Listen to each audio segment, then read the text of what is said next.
ஹரஹர சங்கர ஜெய ஜெயசங்கர. காஞ்சி மடத்தினுடைய 68வது பீடாதிபதி யாருன்னா நம்ம மகாபெரிவா.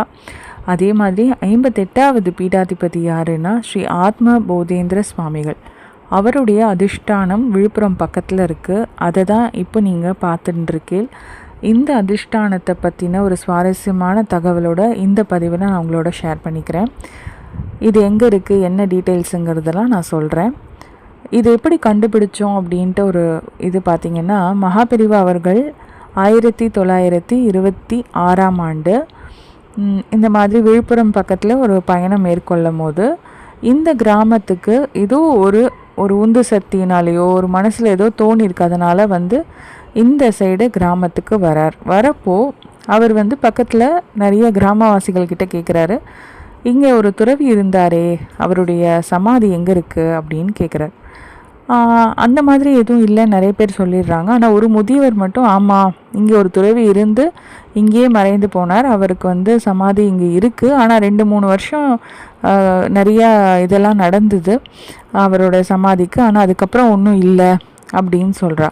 ஸோ எங்கே இருக்குது தேடலான்னு சொல்லிட்டு நம்ம அவரோட கூட வந்தவா ஒரு இடம் காமிக்கிறார் மகாபிரிவா. அங்கே தோண்ட ஆரம்பிக்கும் போதே சொல்கிறார், ரொம்ப அகலமாக தோண்ட வேண்டாம், ரொம்ப ஆழமாக தோண்டுங்க போகிறோம் அப்படின்னு சொல்கிறார்.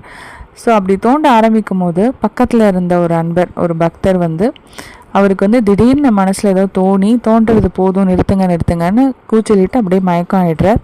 அதுக்கப்புறம் என்னன்னு கேட்டால் தான் தெரிய வருது, இந்த மாதிரி அவர் அவரோட தோண்ட ஆரம்பிக்கும் போதே அவருக்கு முன்னாடி ஒரு காவி உடை அணிந்து விபூதியெலாம் போட்டு ஒரு பெரிய உருவம், ஒரு சன்னியாசியினோட உருவம் தெரியறது. அந்த உருவம் போதும், தோண்டாத, நிறுத்துன்னு சொன்னதை நான் உங்ககிட்ட சொல்லியிருப்பேன் போல இருக்குது அப்படின்னு சொல்லிட்டு அவர் சொல்லி மயக்கம் ஆயிடுறார். அதுக்கப்புறம் அவர் நினைவு இந்த விஷயத்த சொல்கிறார். ஸோ அதோட தோன்றதை நிறுத்திட்டா. ஆனால் அந்த இடத்துல தான் அந்த பீடாதிபதியினுடைய சமாதி இருக்குது அப்படிங்கிறத தெரிஞ்சுண்டு பெரியவா அவர்கள் கண்டுபிடிச்சது தான் இந்த வடவாம்பலம் அதிஷ்டானம். இது 58வது பீடாதிபதியான காஞ்சிபுரம் சங்கராச்சாரியார் மடத்தை சேர்ந்த 58வது பீடாதிபதியான ஸ்ரீ ஆத்ம போதேந்திர சுவாமிகளினுடைய அதிஷ்டானம் இங்கே இருக்குது. இது எப்படி போனோம் அப்படின்னா, சென்னையிலிருந்து விழுப்புரம் போகும்போது விழுப்புரம் ஊருக்கு முன்னாடியே பனையபுரம்ட்டு ஒரு ஊர் வரும். அந்த பனையபுரத்துலேருந்து லெஃப்ட் எடுத்திங்கன்னா 20 கிலோமீட்டரில் இந்த கிராமம் வடவாம்பலம் அப்படின்ட்டு ஒரு கிராமம் இருக்குது. அங்கே இந்த அதிஷ்டானம் அமைஞ்சிருக்கு.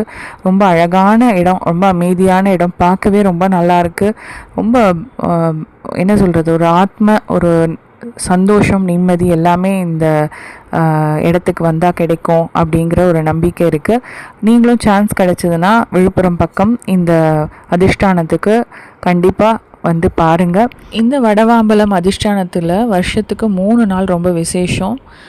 ஒன்று ஐப்பசி மாதம் கிருஷ்ணபக்ஷத்தில் வரக்கூடிய அஷ்டமி திதி, இன்னொன்று தை மாதம் வரக்கூடிய புனர்பூச நட்சத்திரம், 3வது மாசி மாதம் வரக்கூடிய மகா சிவராத்திரி.